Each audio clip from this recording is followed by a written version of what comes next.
아멘. 할렐루야. 하나님 오늘 함께 하십니다. 믿으십니까?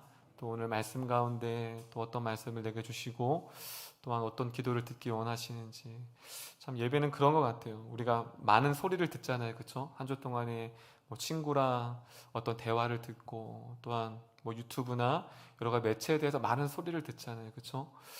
그렇기 때문에 그 너무 많은 정보들이 우리 안에 들어옴을 통해서 정작 들어야 할 것들이 들리지 않고, 또 정작 마음에 담아내야 할 것들을 좀 이렇게 담아내지 못하는 것 같아요. 오늘 특별히 예배 시간만큼 우리가 다 모든 것을 다 끊고요, 하나님의 말씀에 귀 기울일 때에 가장 내가 들어야 할 그 말씀, 내 영혼이 담아내야 되고 선포되어야 할 그 말씀이 매 예배 때마다 흘러가기를 소망합니다. 할렐루야. 오늘도 여러분에게 주시는 그 말씀, 또한 저에게 먼저 주셨던 설교자는 그런 것 같아요.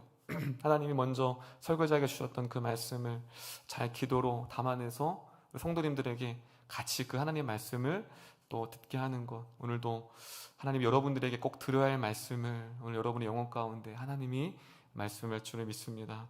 오늘 사무엘상 8장은요, 성경에서 물론 사사시대도 그렇고 많은 곳이 안타깝고 슬픔이 있지만, 오늘 8장이야말로 가장 안타까운 장면이 사무엘상 8장입니다.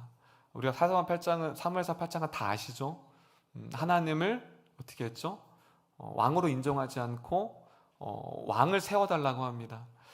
이스라엘 백성에서 가장 격변기, 가장 큰 전환기가 맞는 장이 바로 오늘 사무엘상 8장이에요. 오늘까지는 신정 세대였어요. 신정. 왕정 시대가 아니라 신정 시대는 하나님이 통치하였던 시대. 그런데 오늘부터 이제 그들이 왕을 구합니다. 그래서 이제 왕정 시대로 전환이 돼요.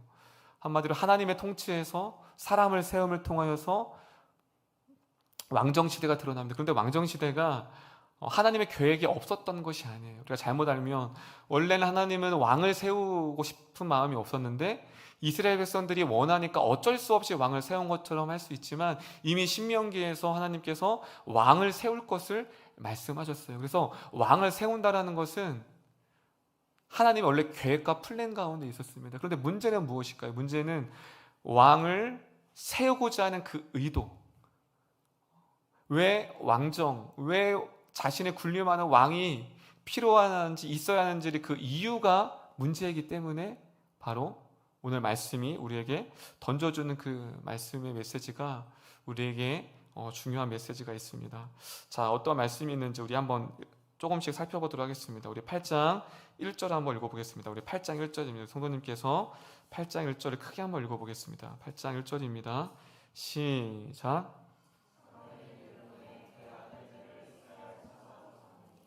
오늘 8장은요, 조금은 우리가 알고 있었던 그 사무엘하고는 조금 달라요. 오늘 말씀을 보면 아들을 누구로 삼았죠? 사사로 삼았어요. 그런데 사사는요, 대를 잇지 않아요. 원래는요.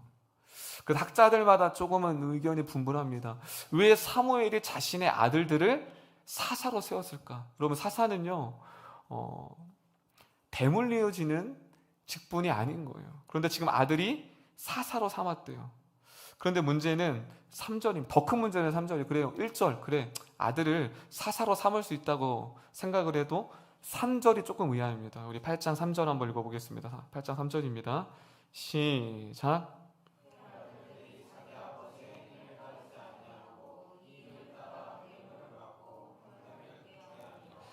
자, 지금 그 위대한 선지자, 그 위대한 사사였던 사무엘의 아들들이 지금 3절에 뭐라고 있죠? 아버지의 행위를 따르지 아니하였대요. 그리고 그들이 뇌물을 받고 판결을 굳게 하였다. 그들이 뇌물을 받으면서 죄악을 저질렀던 거예요. 근데 누구의 아들이요? 사무엘의 아들이요. 마치 3장에 나왔던 엘가 제사장의 가문처럼, 마치 빈노한 그 엘가의 자녀들처럼 지금 사무엘의 자녀들이 지금 하나님을 따른 것이 아니라 악을 행하고 있어요. 되게 아이러니하죠. 어떻게 사무엘의 가정에서 더군다나 아들들이, 더군다나 사사들이 그렇게 악을 행할 수 있을까? 그래서 학자들은 두 가지로 이것을 해석을 합니다. 첫 번째는 부정적으로 해석하는 것이 무엇이냐면, 자녀들에게 세습하였던 것이 문제가 되었다라고 하는 학자들이 있어요. 왜냐하면 사사는요, 하나님이 명령하시는 거예요. 그래서 여러분 사사기를 쭉 보면 사사를 누가 세우죠? 하나님이 세웁니다. 그런데 사무엘의 자녀들을 하나님이 세웠다는 말씀이 없어요. 그렇기 때문에 사무엘 또한 실수를 했다. 그래서 그들이 사사를 통해서 세습을 통하여서, 오늘날도 세습이 많이 문제가 되는데 세습을 통하여서 벌써 하나님 뜻이 어긋났다라고 부정적으로 보는 분들이 있고요. 또한 이것을 긍정으로 보는 분들은 지금 보시면 그들이 지역 이름이 나와 있어요. 2절에 보면 그 아들이 요엘과 아비야인데 그들이 어디서 사사 활동을 했대요? 다 따라합니다. 부엘세바. 부엘세바는 예루살렘에서 남쪽에 있는데, 남쪽. 그런데 지금 4절에 보면 사무엘이 어디에 있죠? 라마에라는 곳이죠. 라마는 북쪽에 있어요. 즉 무엇이죠? 사무엘은 라마라는 곳에 살았고 거주하였고, 그 다음에 자녀들은 남쪽에 있는 부엘세바라는 지역에 있어서 한마디로 부자지간이지만 같이 살았다 안 살았다요? 같이 살지 않았어요. 그렇기 때문에 신앙의 전수를 받지 못하고 그 부모의 신앙의 교육을 온전히 받지 못하였기 때문에 어떤 물리적인 차이 때문에 자녀들이 타락을 했을 것이다. 그래서 좀 사무엘의 편을 드는 학자들도 있고요. 그리고 어떤 학자들은 사무엘 자체 세습을 한 것으로 인하여서 그들이 타락할 수밖에 없었다라고 해석한 학자들도 있어요. 그래서 어느 것이 정확히 알지는 못하지만 그래도 알 수 있는 사실은 사무엘의 자녀들이 어떻게 했죠? 사사들, 이제 사무엘은 나이가 1절에 보면 늙었어요. 이제 사무엘의 시대는 끝나고 자녀들이 이제 이 이스라엘의 백성을 통치해야 돼요. 그러니까 어떻게 보면 되게 극동기죠. 그렇죠? 변환기죠. 그때 장로들이 모입니다. 왜냐하면 자신을 다스렸던 사무엘이 이제 늙어서 우리를 이끌 수가 없어요. 왜냐하면 사무엘의 통치했을 때는 평안했거든요. 그런데 이제 사무엘은 없고, 그리고 자녀가 사사가 되었는데 어떻게 되죠? 위기예요. 그러니까 장로들이 모이기 시작합니다. 그 4절에 보면 라마에 이르러 사무엘에게 찾아갔습니다. 그리고서 하는 말이 5절입니다. 5절. 자, 우리 5절. 자, 그러한 배경 가운데 있었어요. 이러한 배경 가운데 사무엘은 늙고 자녀들은 사사들은 타락했습니다. 그때 5절에서 장로들이 이렇게 말합니다. 사무엘에게. 자, 5절 크게 읽겠습니다. 5절입니다. 시작.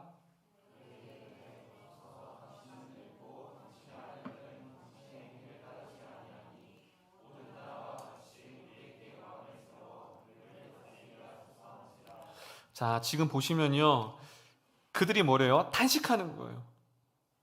사무엘 보소서, 당신은 늙었지 않습니까? 그리고 당신의 자녀들은, 우리를 지도하는 당신의 아들들은 타락하지 아니하였습니까? 어떻게 합니까? 저 강대국 가운데 우리 어떻게 해야 됩니까? 그들 가운데 뭐가 엄습했죠? 불안함이 엄습했어요. 불안함, 염려, 걱정이 있어요. 그래서 그들이 해결책이 무엇이에요? 불안과 염려를 해결할 수 있는 유일한 해결책이 뭐예요? 모든 나라와 같이 우리에게 무엇을 세워달래요? 왕을 세워달래요. 왜냐하면 주변에 이방 나라들은 다 왕이 있었거든요. 그 이방 나라를 봤을 때 20절에 보면 뭐라고 나와있냐면 저들과 같이 앞에서 왕이 우리를 위해 대신 싸우기를 원합니다. 마치 이 5절을 보면 되게 합리적인 것 같아요. 그들의 요구가 현실적인 것 같아요. 왜냐하면 합리적이 현실적이죠. 왜냐하면 사무엘은 늙었고 자녀들은 타락했고 합리적이죠. 그리고 현실적이죠. 왕이 있으면 실질적으로 눈에 보이고 실질적으로 자신을 지도할 수 있는 왕이 있으니까요. 합리적이고 현실적인 요구 같습니다. 그런데 문제는 무엇이 문제냐면 왕을 요구했다라는 건 자신들의 정체성을 포기했다라는 거예요. 그리고 단순히 왕을 삼았다는 건 문제가 아니라 그 마음 가운데 뭐예요? 왕을 세웠다가 하나님을 버린 거예요. 7절에 보면 하나님 말씀하십니다. 그들이 나를 버렸다. 그래서 7절 하반절에 보면 가슴 아픈 단어가 있어요. 나를 버려 자기들의 왕이 되지 못하게 함이니라. 자신을 버렸대요. 그것은 이스라엘의 언약 관계, 출애굽으로부터 지금 8절에 보면 하나님께서 출애굽한 애굽을 얘기하십니다. 출애굽해서 시내산에서 언약을 체결하셨죠. 다 따라서 그 언약의 내용은 이것입니다. 다 따라하겠습니다. 내가 너의 하나님이 되고 너는 내 백성이 되리라. 그것이 하나님과 이스라엘 백성이 맺은 언약 관계예요. 그 언약에는 반드시 뭐가 있죠? 다스림과 보호하심이 있어요.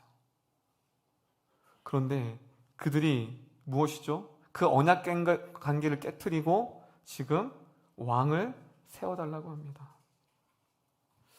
그렇다면 이들이 왜 왕을 버린 걸까요? 이 말씀이 오늘날 이 시대를 살아가는 우리에게 어떠한 도전과 어떠한 돌아봄이 있을까요? 그들은 이것입니다. 장로들이 모여서 회의를 했습니다. 이제 우리 큰일 났다. 사무엘이 없어. 이제 사무엘은 늙어도 죽을 거야. 그 다음은 어떻게 하지? 근데 아들들을 봐. 저렇게 타락했어. 우리에겐 소망이 없어. 우리를 인도할 리더가 없어. 그들의 마음 가운데 의심과 두려움과 불안과 염려가 싹트기 시작했습니다. 그래서 그들이 요구한 것은 무엇이죠? 8장 20절을 보겠습니다. 8장 20절. 자, 8장 20절. 그렇게 두려움과 불신과 염려가 사로잡혔을 때 우리들도 마찬가지입니다. 우리들도 이러한 것을 찾게 됩니다. 20절 보겠습니다. 8장 20절입니다. 시작.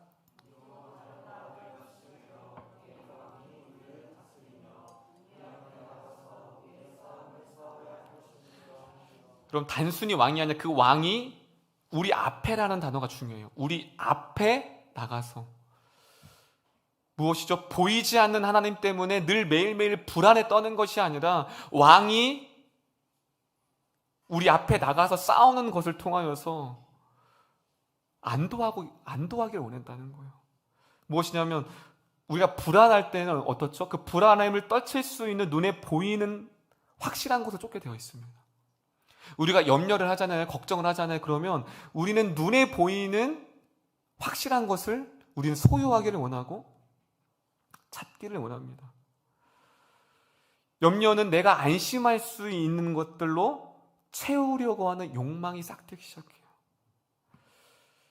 그래서 우리는 그 불확실성을, 그 인생이 되게 불확실하잖아요. 그렇죠? 그 불확실성을 뭔가 눈에 보이는 어떠한 확실성을 가지려고 해요. 예를 들어서 물질에 대해 어떤 염려와 고민이 있어요. 그러면 직장에 대한 어떤 안도감을 가지려고 해요. 안정된 직장. 내가 눈에 보이는 것들. 내가 확인할 수 있는 것들. 그처럼 염려와 불안은 무엇이죠? 불확실성을 가진 우리의 인생 가운데 뭔가 미래가 보장되는 것들. 그러한 것들을 찾게 되고 그러한 것들을 보게 돼요. 마찬가지예요. 외로운 사람은 어떻게 되죠? 사람을 찾아다니게 되어 있어요. 그냥 그 사람이 나의 외로움을 보장해 주거든요. 눈에 보이는 게 확실하거든요. 어떤 사람에게는 물질, 어떤 사람에게는 건강, 어떤 사람에게는 안정된 환경들. 이처럼 우리에게 이 이스라엘 장로들처럼 불안과 염려가 왔을 때 내 눈에 보일 수 있고 내 마음을 채울 수 있는 그것을 쫓게 되어 있다는 것입니다. 그래서 무엇이죠? 의존하게 되어 있다는 거예요. 그래서 그들에게는 눈에 보이진 않는 하나님이 아니라 눈에 보이는 왕, 내 앞에서 싸울 수 있는 그 왕, 그 왕이 필요했다라는 사실입니다. 결국 그들이 하나님을 버리고 세상 왕을 선택한 것은 자신의 그 불안한 마음을, 염려된 마음을 하나님이 아닌 외부에서 찾으려는 그 시작점이 있었기 때문에 그들은 하나님을 버리고 이방이 원했던 왕을 그들은 원했다는 사실을 오늘 말씀을 통해서 보여주고 있습니다. 그럼 믿음은 무엇일까요? 믿음. 참 믿음은 보이지 않습니다. 그리고 믿음처럼 불확실성이 없어요. 그렇죠? 그래서 믿음을 갖고 살아가려요, 자꾸. 근데 하나님이 보이지 않아요. 여러분, 하나님이 보이면 우리가 불안하지가 않아요. 하나님 내 옆에 계시니까요. 근데 그 하나님이 보여요, 안 보여요? 안 보이는 게 문제인 거예요. 그러니까 불안해요. 내일 일을 생각하면 염려가 돼요. 마찬가지입니다. 우리는 자꾸 확실한 답을 원해요. 기도도 마찬가지죠. 기도를 하는 이유가 무엇이죠? 확실한 눈에 보이는 답을 얻기를 원하는 거예요. 미래에 대해서 내가 기도하면요, 확실한 내가 어떤 길을 가야 되고 어떤 비전을 걸어가고 어떤 직장을 구해야 될지 확실히 답을 내려주셨으면 원하는 마음으로는 기도를 하면, 오늘도 기도하러 오셨잖아요. 그렇죠? 확실한 답을 얻기를 원해요. 근데 문제는 여러분, 얼마나 확실한 답을 얻으셨습니까? 저도 끊임없이 기도했지만 그렇게 확실한 답을 하나님 주시지 않더라고요. 왜 그렇죠? 확실한 답을 준다라는 거, 답을 준다라는 건 그건 믿음이, 그때부터 그건 믿음이 아닌 거예요. 뭔가 여러분들이 원하는 것을 기도를 통해 주신다라는 건 그때부터 그건 믿음이 아닌 거예요. 보인다라는 건 답을 확신하는 거죠. 하나님이 아니라 답을 찾아가는 거예요. 근데 우리의 인생에 보면 그 답을 찾아서 기도하고 답을 찾아서 신앙생활을 하는데 그 답을 안 주시니까 답답한 거예요. 자꾸 하면 더디 가는 것 같죠. 바로 지금 오늘 이 사무엘상 8장도 마찬가지입니다. 눈에 보이는 답을 이스라엘 백성들은 원했습니다. 그렇다면 그들의 불신 가운데 무엇이 있죠? 8절 보겠습니다. 8절에서 정확하게 하나님이 말씀하십니다. 그들이 무엇이 문제인지. 사무엘상 8장 8절입니다. 자, 사무엘상 8장 8절 우리 크게 한번 읽어볼까요? 읽겠습니다. 시작.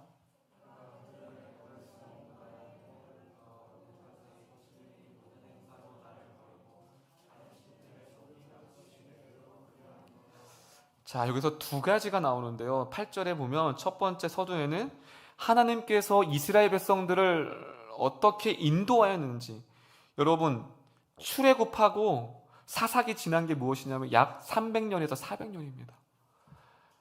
여러분, 하나님은 그들과 300년과 400년 동안 불기둥과 구름기둥과 반석에서 물을 내시고요, 메추라기를 주시고요, 블레셋 군대와 아멜렉 군대와 수없는 전쟁 가운데서 하나님은 그들을 승리케 하셨습니다.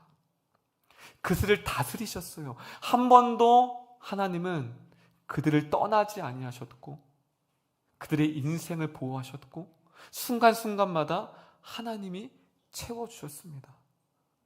그런데 그들의 반응은 무엇이죠?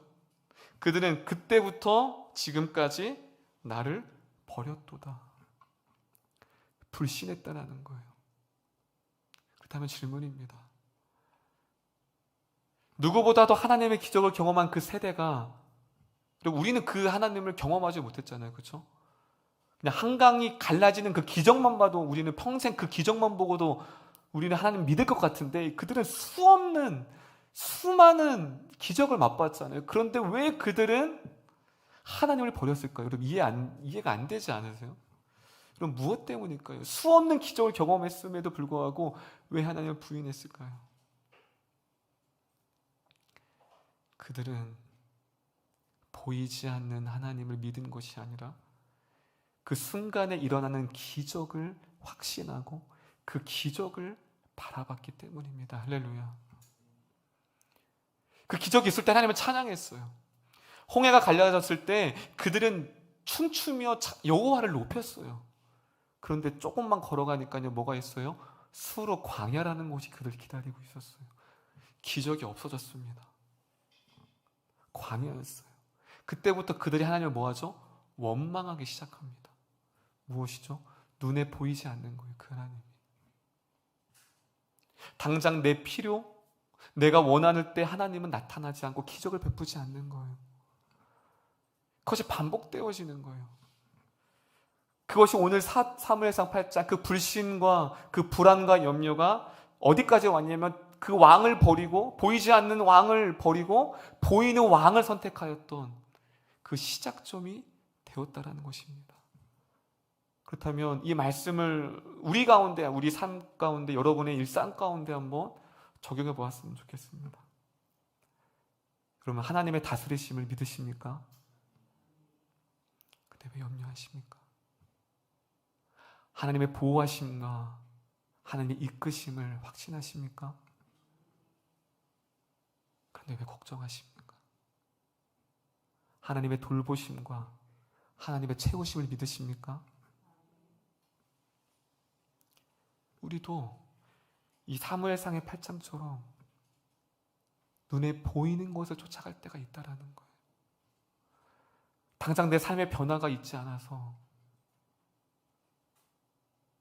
내 안에 확실한 답, 더 명료하고 더 선명하고 더 확실한 것을 원할 때가 있다라는 사실입니다. 오늘 이 말씀은 우리에게 많은 것들을 시사하고 있습니다. 어떻게 왕을 버릴 수가, 하나님이 그 왕 대신 버릴 수가 있지 하지만 저도 그렇고요. 여러분들도 우리 가운데, 삶 가운데 수없이 하나님을 부인하고, 그 부인하는 것이 무엇이죠? 염려가 그 하나님을 부인한다는 사실이에요. 걱정이, 두려움이 그 하나님의 다스리심, 두려움이 무엇이죠? 하나님의 다스림과 보호하심을 믿지 않는 거예요. 걱정은 무엇이죠? 하나님이 내 인생을 책임진다는 그 보호자의 그 하나님의 그 권능을 의심하는 것으로 시작이 되어집니다. 그럼 우리는 무엇을 붙들어야 될까요? 바로 보이지 않는 하나님의 언약의 말씀을 의지하고 살아가야 될 줄 믿습니다. 할렐루야. 그 언약의 말씀, 수없이 말씀하셨어요. 하나님이 두려워 말라, 놀라지 마. 오늘 찬양도 했잖아요. 어떻게 메시지를 알고 두려워하지 마, 놀라지 마. 나의 의로운 손으로 너를 붙들 거야. 내가 너의 하나님이 될 거야. 근데 우리는 그 말씀이 현실로 다가오지 않기 때문에, 눈에 잡히지 않기 때문에, 눈에 보이지 않기 때문에 사람을 의지해요. 권력을 의지하고 돈을 의지하고 보장된 그것을 우리가 지고 싶을 때가 있어요. 바로 이들이 그렇기 때문에 하나님을 버릴 수밖에 없었습니다.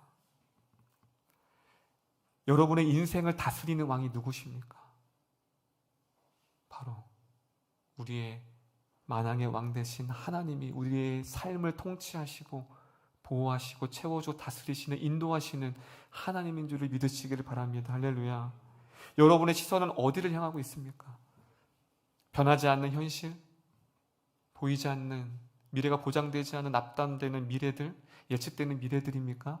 아니면 보이지 않지만 여전히 신실하게 우리 인생 가운데 함께 하실 그 주님을 의지하고 있습니까?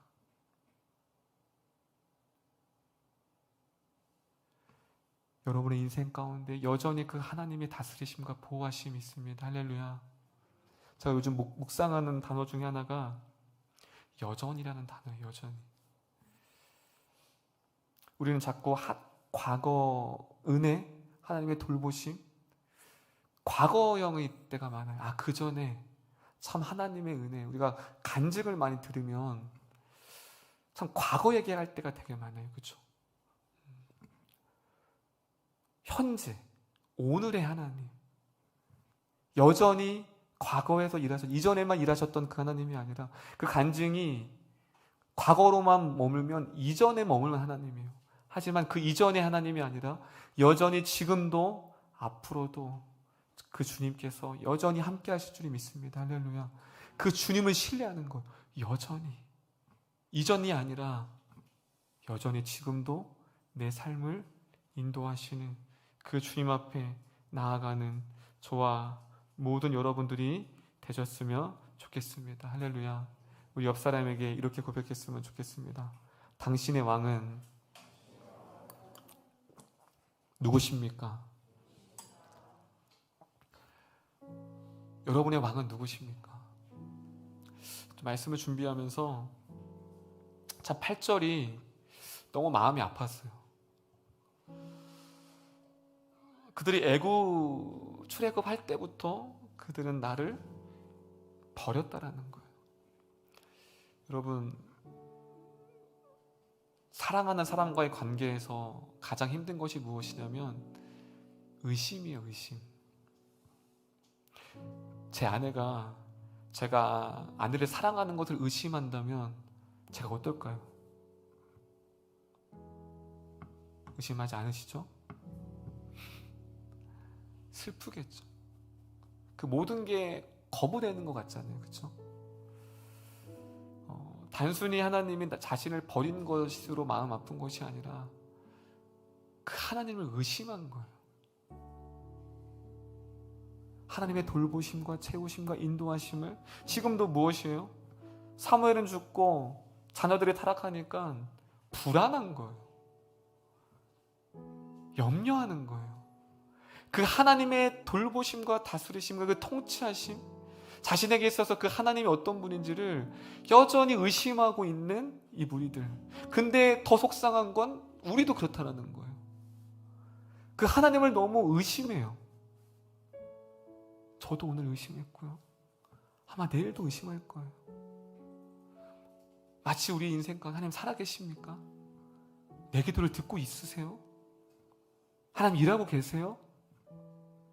내 힘든 거 안 보이세요? 내 가슴이 아픈 거 주님 모르세요? 마치 우리가 그렇게 하나님 앞에 항변하는 것 같아요. 왜 내 마음을 몰라주시죠? 하나님이 그 소리를, 염려라는 불안하는 그 소리를 들었을 때 마음이 어떠실까요? 너무 안타까운 거예요. 하나님 입장에서 봤을 때. 그것이 염려예요, 여러분. 그것이 두려움이에요. 그것이 불안함이에요. 그 시작이 무엇이라고요? 의심. 여전히 나는 하나님의 돌보심을 받고 있지 않아. 하나님은 내 신음소리를 듣고 계시지 않아. 내 인생을 듣고 있다면 이렇게 판단하실 수 없어라고 우리가 소리칠 때가 있어요. 바로 오늘 이 사무엘상 8장이 그 이스라엘 백성이 그 하나님께 소리칩니다. 그래서 왕을 세워주시옵소서. 여러분의 통치하시는 그 왕, 그 보이지 않는 불확실한 그 말씀인 것 같지만 가장 확실하고 눈에 보이지 않고 손에 잡히진 않지만 가장 흐려지지 않고 가장 변하지 않는 하나님의 말씀을 붙들고 오늘도 기도하며 나아가는 우리 모든 이름교회 성도님 되었으면 좋겠습니다. 할렐루야. 다 늘어났으면 좋겠습니다. 여러분 걱정하는 거, 불안해하는 거, 신앙 회복도 마찬가지예요. 그것도 염려하는 거예요. 왜 염려하세요, 여러분? 우리가 신앙 회복, 믿음 회복, 사랑 회복, 우리가 염려한다고 그게 회복될 것 같으면 제가 계속 이 설교에 대해서 염려하십시오, 염려하십시오, 걱정하십시오, 걱정하십시오. 물질 건강이 염려로 만약에 회복된다면 여러분 걱정하세요. 염려하세요, 여러분. 제가 그런 설교할 거예요. 환경이 바뀌면요, 염려하고 걱정하고 두려워한다면 환경이 바뀌면 염려하라고 할 거예요. 그럼 그 염려는 우리의 신앙의 회복, 믿음의 회복, 그 어떤 것도 도움이 되지가 않아요. 다 하나님께 맡기는 거예요. 하나님께 드리는 거예요. 그러면 하나님의 정한 때에 하나님의 정한 방법으로 여러분이 원하는 것을 신앙 회복 또한, 비전 또한, 여러분의 환경 또한 바꿔주실 줄 믿습니다. 할렐루야. 그것이 신뢰예요. 그것이 신뢰하는 거예요. 보이지 않는 하나님을 신뢰하는 것. 오늘도 그 신뢰의 여정으로 인도하신 그 하나님, 두려움과 걱정으로 여러분들을 내몰고 있습니까? 그 두려움이 너무 오래되었습니까? 하나님 그 신뢰의 작업으로 가장 깊은 단계로 여러분들을 이끄십니다. 그 주님 손 붙들고 오늘도 기도로 나아가는 우리 모든 이름교회 성도님 되셨으면 좋겠습니다. 이 시간 우리 말씀 들으면서 찬양 들을 때 우리 주는 완전합니다라는 찬양이 있습니다. 하나님, 우리는 매일매일 이스라엘 백성처럼 불완전합니다. 넘어집니다. 자꾸 불확실한 우리 인생 가운데서 해답을, 정답을, 눈에 보이는 답을 찾아 헤매려고 합니다. 그것을 의존하려고 합니다. 하나님, 내려놓게 하시고 그 완전하신 그 하나님을, 보이지 않지만 여전히 완전하신 그 주님을 신뢰하고 나아갈 수 있는 우리의 염려, 두려움, 걱정과 불안함과 그 모든 것들을 십자가에 내려놓고 완전하신 주님을 신뢰하는 믿음을 달라고 오늘도 기도하며 나아가는 우리 모두가 되었으면 좋겠습니다. 우리 말씀 기억하며